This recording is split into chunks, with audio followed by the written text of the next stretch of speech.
পানি পান করার 10টি সুন্নত। মানব জীবনে পানির গুরুত্ব অপরিসীম। মানুষ সহ পৃথিবীর যাবতীয় পানির জীবনচক্র পানির উপর নির্ভরশীল। আর মহান আল্লাহই পানির সরবরাহ নিয়ন্ত্রণ করেন। আল্লাহ তাআলা বলেন, আমি আকাশ থেকে বৃষ্টি বর্ষণ করি পরিমিতভাবে, অতঃপর আমি তা ভূপৃষ্ঠে সংরক্ষণ করি। আমি তা অপসারিত করতেও সক্ষম। সূরা মুমিনুন আয়াত নাম্বার 18। সুস্থ জীবনযাপনে নিয়মিত পানি পান করা অপরিহার্য। হাদিসে পানি পান করা সুন্নত বর্ণিত হয়েছে।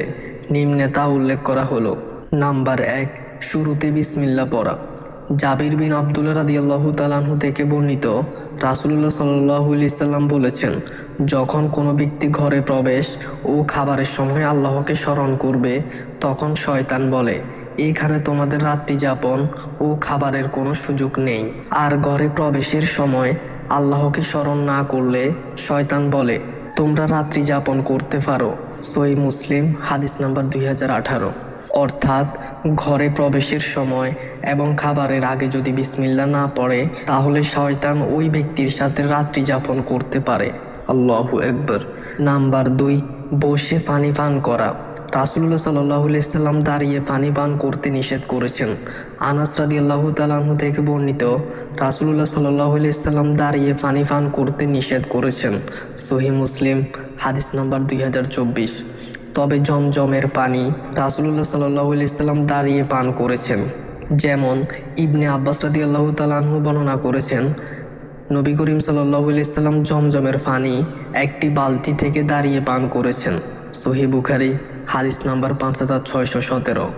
নাম্বার 3, ডান হাতে পানি পান করা।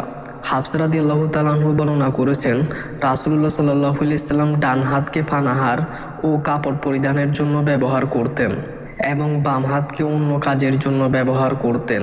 আবু দাউদ হাদিস নাম্বার 32। নাম্বার 4, পাত্রে শ্বাস না ফেলে পানি পান করা।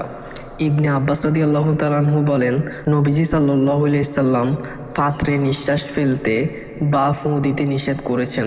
সুনানে তিরমিজি হাদিস নাম্বার 1888।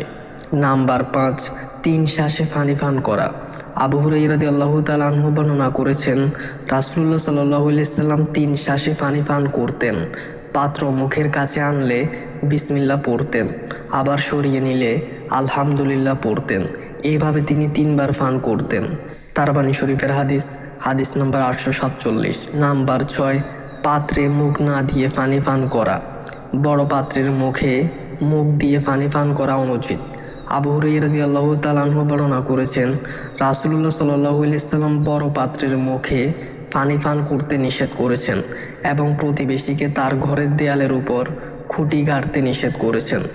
নাম্বার 7, সোনা ও রূপার পাত্রে পানি পান না করা। সোনা ও রূপার পাত্রে পানি পান করতে বারণ করা হয়েছে। হুযায়ফা রাদিয়াল্লাহু তাআলা আনহু থেকে বর্ণিত, রাসূলুল্লাহ সাল্লাল্লাহু আলাইহি সাল্লাম বলেছেন, তোমরা মিহি ও মোটা রেশম জাতের কাপড় পরিধান করো না, সোনা ও রূপার পাত্রে পানি পান করো না এবং এর বাসনেও আহার করো না, কারণ এসব দুনিয়ার কাফেরদের জন্য এবং পরকালে তোমাদের জন্য। সহিহ বুখারী হাদিস নম্বর 5632। নাম্বার 8, পরিবেশনকারী শেষে পানি পান করবে। আবু কাতাদা রাদিয়াল্লাহু তাআলা আনহু থেকে বর্ণিত, রাসূলুল্লাহ সাল্লাল্লাহু আলাইহি সাল্লাম বলেছেন, দলের মধ্যে পানি পরিবেশনকারী সবার শেষে পানি পান করবে। সহিহ মুসলিম হাদিস নাম্বার 816। নাম্বার 8, রাতে পানাহারের পাত্র ঢেকে রাখা। জাবির বিন আব্দুল্লাহ রাদিয়াল্লাহু তাআলা আনহু থেকে বর্ণিত, রাসূলুল্লাহ সাল্লাল্লাহু আলাইহি সাল্লাম বলেছেন, তোমরা পাত্রগুলো ঢেকে রাখো, পাত্রগুলো বন্ধ করে রাখো, ঘরের দরজাগুলো বন্ধ করো। সন্ধ্যাবেলা তোমাদের শিশুদের ঘরে রাখো, কারণ এই সময় জিনেরা ছড়িয়ে পড়ে এবং ছিনিয়ে নিয়ে যায়। আর ঘুমের সময় বাতিগুলো নিভিয়ে দাও, কেননা অনেক সময় ছোট ইঁদুর জ্বলে থাকা বাতির সলতে টেনে নিয়ে যায় এবং গৃহবাসীকে জ্বালিয়ে দেয়। সহিহ বুখারী হাদিস নাম্বার 3316। নাম্বার 9, সবশেষে আল্লাহর প্রশংসা করা। পানি পান করার পর আল্লাহর প্রশংসা করা সুন্নত। আনাস রাদিয়াল্লাহু তাআলা আনহু থেকে বর্ণিত, রাসূলুল্লাহ সাল্লাল্লাহু আলাইহি সাল্লাম বলেছেন, আল্লাহ ওই বান্দার প্রতি সন্তুষ্ট হন যে খাবার গ্রহণের পর প্রশংসা করে কিংবা পানি পান করার পর তার প্রশংসা করে।